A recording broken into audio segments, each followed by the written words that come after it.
Mama Sufuria Samia Safifty Lulu Hassan, Fiero Tanzanians. Nani aliyanipa hotuba ya Kisungu?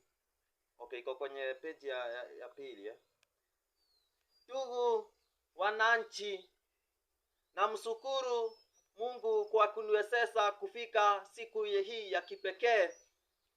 Na washukuru sana Watanzania kwa kuniamini, kunipa nafasi hii kubwa kuwa rais wenu.